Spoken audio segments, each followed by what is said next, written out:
Terbayung Al-Quran, Datuk Dr. Haji Zahasan Muhammad. Assalamualaikum warahmatullahi wabarakatuh. Innal hamdalillah nahmaduhu wa nasta'inuhu wa nastahdihi wa nastaghfiruh wa natubu ilayhi wa natawakkalu alayhi wa na'udzu billahi min shururi anfusina wa sayyiati a'malina may yahdihillahu fala mudilla lahu wa may yudlil fala hadiya lahu. Allahumma salli wa sallim wa barik ala Muhammad wa ala ali Muhammad kama sallaita wa sallamta wa barakta ala Ibrahim wa ala ali Ibrahim fil alamin innaka Hamidum Majid. Amma ba'd. Para pendengar yang dirahmati dan dikasihi sekalian, kita masih lagi bincangkan ayat 54 dan 55. 54 dan 55 dari Surah Yusuf. Bagi tuan-tuan memiliki tafsir Ibn Katsir, ini satu rujukan yang menarik, yang penting, kerana ia menjadi teras rujukan kita dalam siri rancangan Lembayung Al-Quran ini. Maka tolong buka jilid yang keempat, muka surat 590. A'udzubillahi minasyaitanirrajim. وقال الملك ائتوني به أستخلصه لنفسي فلما كلمه قال إنك اليوم لدينا مكين أمين قال جعلني على خزائن الأرض إني حفيظ عليم. Dan Raja berkata, bawalah Yusuf kepadaku agar aku milih dia sebagai orang yang dekat kepadaku. Maka tak kala Raja telah bercakap-cakap dengannya, dia berkata, sungguhnya kamu mulai hari ini menjadi orang yang berkedudukan tinggi, lagi dipercayai pada sisi kami. Berkata Yusuf, jadikanlah aku bendahari negara Mesir, sebagaimana sesungguhnya aku adalah seorang yang pandai menjaga, lagi berpengetahuan. Setelah terbukti dengan jelas kepada Raja kebenaran Yusuf AS dan kezaliman yang menimpa baginda, hingga terpaksa dipenjarakan sekian tahun lamanya, dan sekarang dah diketahui betapa baik dan luhur akhlak, sifat, kelakuannya, tabiatnya, ditambah pula dengan kepuasan hati Raja bila mendengar penjelasan Yusuf tentang makna mimpinya itu. Kini tanpa ragu-ragu, Raja pun mengeluarkan arahan kepada petugas, bawa dia kepadaku agar aku memilihnya untukku seorang sahaja. Saya telah jelaskan kepada tuan-tuan perkataan astakhlishu li nafsi, maknanya dia menjadi orang dekat dengan aku dan menjadi penasihat, pembantuku dalam mentadbir urusan pemerintahan. Maka petugas pun segera berangkat menemui Yusuf dan mengundangnya ke istana. Setelah terlebih dahulu menyampaikan pengakuan tulus wanita-wanita yang melukai tangan mereka dan pengakuan wanita yang merayunya, Yusuf berangkat dengan terhormat. Maka ketika Nabi Yusuf AS telah mula bercakap dengan Raja, Raja bertambah kagum mendengar huraian Yusuf, ketersusunan perkataannya, dan telah dijelaskan dalam tafsir lain penguasaan bahasanya yang mengagumkan. Maka dia pun bertitah menyampaikan kepada Yusuf bahawa sungguhnya engkau mulai hari ini adalah orang yang berkedudukan tinggi, terpercaya. Semua urusan akan aku serahkan kepadamu. Jadi Nabi Yusuf menyambut tawaran Raja untuk menjayakan tugasnya menyebarluaskan ajaran agama. Dan di sinilah dapat kita lihat bahawa terlaksana pertemuan antara Nabi Yusuf dengan Raja ini. Raja, ada setengah para ulama menceritakan bahawa Raja minta Nabi Yusuf sendiri menceritakan balik semula tentang mimpinya itu. Jadi sambil menjelaskannya, Nabi Yusuf mengusulkan agar Raja memerintahkan mengumpulkan makanan dan meningkatkan inisiatif berkaitan dengan pertanian. Maka bila Raja bertanya sedemikian, seumpama apa yang kita panggil sebagai tepatlah waktunya, Nabi Yusuf pun menawarkan dirinya, jadikanlah saya sendiri sebagai Menteri Keuangan Negara, Menteri Ekonomi Negara. Jadi telah saya jelaskan kepada tuan-tuan, Hafiz dan juga Alim ini mendahulukan Hafiz dan juga Alim menunjukkan bahawa pemeliharaan tanggungjawab lebih penting daripada pengetahuan. Kerana kita boleh cari orang berpengetahuan tinggi dalam berbagai bidang, tapi jika tidak ada sifat kebertanggungjawaban padanya, accountability itu, amanah itu, maka hancurlah juga. Banyak orang yang bijak pandai lahirkan tapi terlibat dengan rasuah sebagai contohnya. Maka yang pertama sekali Hafiz, yang kedua Alim. Seorang yang melihara amanah dan tidak berpengetahuan akan terdorong untuk mencari pengetahuan yang perlu dimilikinya. Tetapi seorang yang berpengetahuan tapi tak ada sifat amanah, maka ini sangat bahaya. Sebaliknya, seorang yang berpengetahuan tapi tak memiliki sifat amanah, seperti ini katakan tadi, dia akan mengkhianati tanggungjawab tersebut. Nanti ada peluang kita lihat dalam surah Al-Baqarah ketika Allah menceritakan tentang Allah mengangkat seorang yang bernama Talut, wa zadahu bastatan fil ilmi wal jism. Allah mengangkat di kalangan Bani Israel itu seorang bernama Talut dan akhirnya mengalahkan Jalut, dan Nabi Daud dalam pertempuran itu telah berjaya membunuh Jalut. Antara sifat yang Allah nyatakan di situ adalah pengetahuan. Wa zadahu bastatan fil ilmi wal jism. Allah beri pengetahuan kepadanya. Jadi tuan-tuan yang dikasihan, kata Imam Ar-Razi dalam tafsirnya, tafsir yang terkemuka itu Al-Kabir, Hafiz ini bermakna hafizun bi jami'il wujuh allati minha yumkin tahsilud dakhl wal mal, alimun bil jihad allati tasluh li an yusraf al mal ilaiha. Jadi bila menyebut perkataan Hafiz, adalah seorang yang mempunyai credibility untuk mentadbir dan juga memastikan income negara cara dan juga pendapatan ditadbir urus dengan betul. Dan kemudian bila sebut perkataan alim, mengetahui bagaimana cara menyalurkan ataupun melakukan perdagangan yang akan memberikan keuntungan kepada negara. Jadi sama juga asas utama dalam sifat kualiti pentadbiran ini mestilah mempunyai sifat amanah, kebertanggungjawaban. Itu rasa bahawa sense of belonging yang tinggi dan kemudian pengetahuan dalam mentadbir urus harta itu secara berstruktur dan bijak. Maka ini tuan-tuan dan hati dan dikasihi asas untuk kejayaan seseorang leader yang ada dalam Nabi Yusuf alaihissalam. Kata Imam Ar-Razi tafsirnya, wali qailan yaqul, mungkin ada seorang akan bertanya, lima talaba Yusuf al-imara wan nabi qala li Abdurrahman bin Samurah la tas'alil imara. Mungkin orang bertanya, kenapa ni Yusuf minta kepimpinan? Perkara ini pernah saya jelaskan kepada tuan-tuan. Sekali lagi saya jelaskan, iaitu dalam hadis sahih riwayat Bukhari dan juga Muslim, Nabi mengatakan kepada Abdurrahman bin Samurah, jangan minta untuk mendapat kepimpinan wahai Abdurrahman. Nabi mengatakan selanjutnya bahawa la tas'alil imara fa innaka in utitaha an mas'alatin wukilat ilaiha wa in utitaha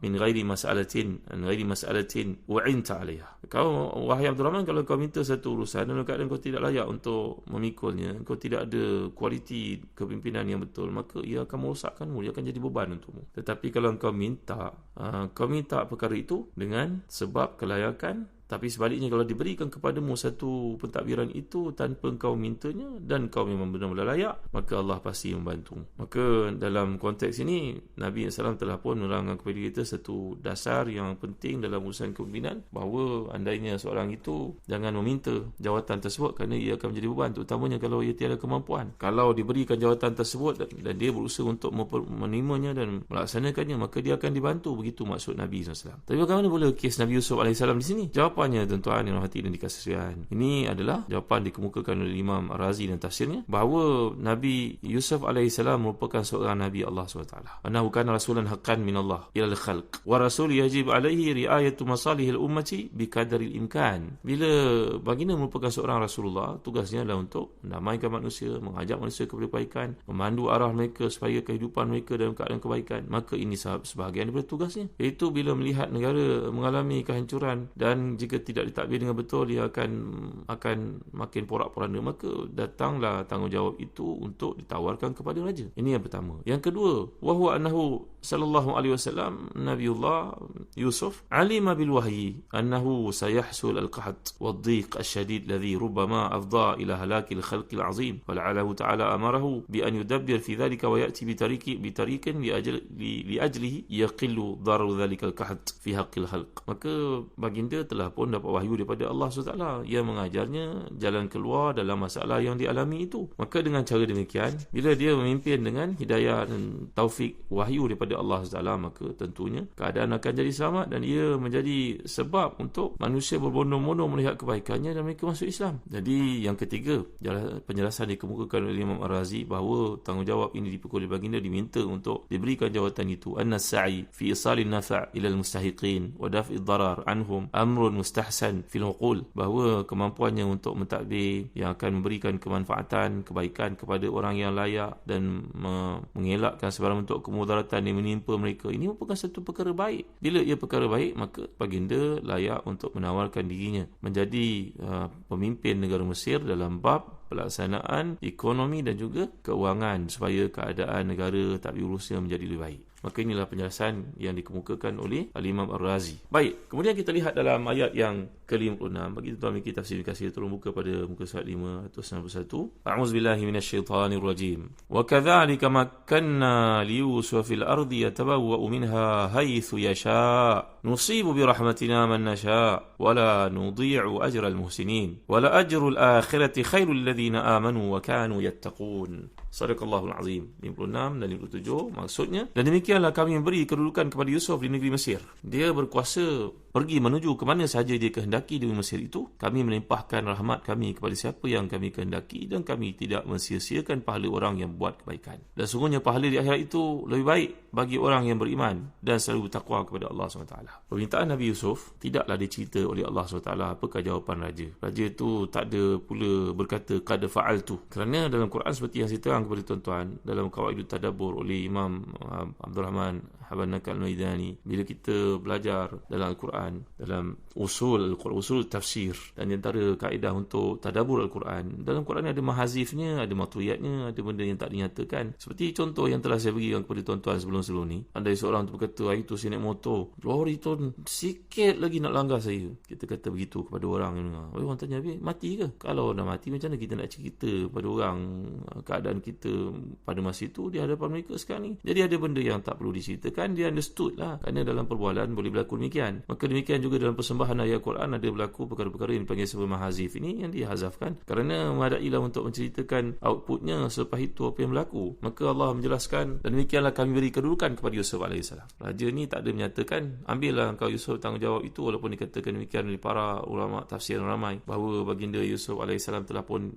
mengambil jawatan Aziz Misr sebagai orang penting keuangan. Kemudian raja memberikan jawatan kepadanya satu persatu kerana pentadbirannya yang telus, dan saya telah ceritakan kepada tuan-tuan apakah fokusnya, plan of actionnya, 7 years, tempoh 7 tahun itu, satu persatu tindak tanduknya, dan akhirnya mengembalikan harta rakyat kepada mereka yang layak. Semua ini mengagumkan raja. Jadi tamkin yang dimaksudkan iaitulah pemberian Allah SWT untuk baginda Yusuf AS bergerak sewenang-wenangnya. Itu sudah menunjukkan bahawa raja merestui permintaannya. Jadi apa yang disebut oleh Allah SWT ini juga merupakan satu kaedah usulul hakim yang pernah kita belajar dahulu, bahawa bila membaca ayat ni kita memahami hubungannya dengan ayat yang lalu, bahawa baginda Yusuf AS telah dianugerahkan satu kepercayaan, trust daripada raja yang bolehkan baginda untuk memimpin dan mentadbir negara Mesir itu. Jadi kebanyakan ahli tafsir mengatakan fil kalam mahzuf wa taqdiruhu qala al-maliku qad fa'alt illa anna tamkin Allah lahu fil ard yadullu ala anna al-mulk kad ajabahu ila ma sa'al. Jadi kata para ulama tafsir,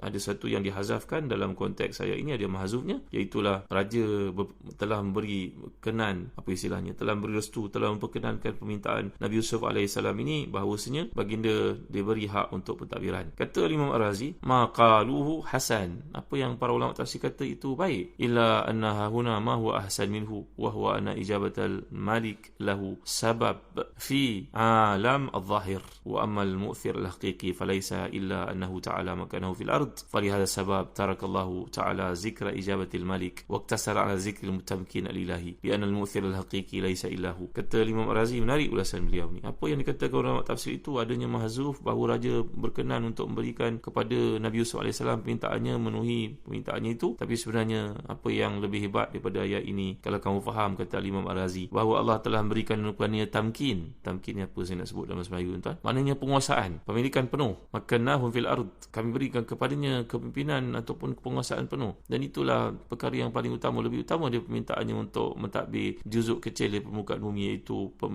bahawa dari sudut geografinya ke pemerintahan Malik itu di negara Mesir sahaja. Tetapi yang Allah berikan untuknya adalah at-tamkin fil ard, maknanya kepimpinan yang diberikan oleh Allah untuk Nabi Yusuf itu, sehingga kita dah baca sampai ke hari ini. Maknanya aspek kepimpinan Nabi Yusuf itu yang ditekankan oleh Allah, nikmatnya, hasilnya bukan saja juzuk kecil dari sudut geografi permukaan bumi, di situ tempat pemerintahan Raja Mesir saja, bahkan seluruh dunia mendapat kebaikan daripada keadilan pemerintahan, kebijaksanaan, pengalaman, ilmu yang ada pada baginda AS. Nanti saya akan terangkan dalam kuliah akan datang mengapa Allah menyebut perkataan Al-Muhsinin lagi sekali di sini. Kerana Al-Muhsin itu, Al-Ihsan itu rupa-rupanya mempunyai perkaitan, hubungan dengan Allah dan hubungan dengan makhluk. Bagi seorang Nabi tentulah menggapai kedua-dua keutamaan itu. Dan apakah potensi yang akan kita lihat bagi mereka memiliki sifat ihsan ni, kesannya dalam kehidupan, yang akan saya bawa pada tuan-tuan menerusi mausu'ah tafsir al-mawdu'i tentang bagaimana kumpulan ayat-ayat ihsan yang terdapat dalam Al-Quran yang berulang-ulang lebih 100 kali, dan kaitannya dalam ayat ini. Wallahu a'lam. Sallallahu ala sayyidina Muhammad wa ala alihi wa sahbihi wa baraka wasallam. Walhamdulillahi rabbil alamin. Wa barakallahu fikum. Wassalamualaikum warahmatullahi wabarakatuh.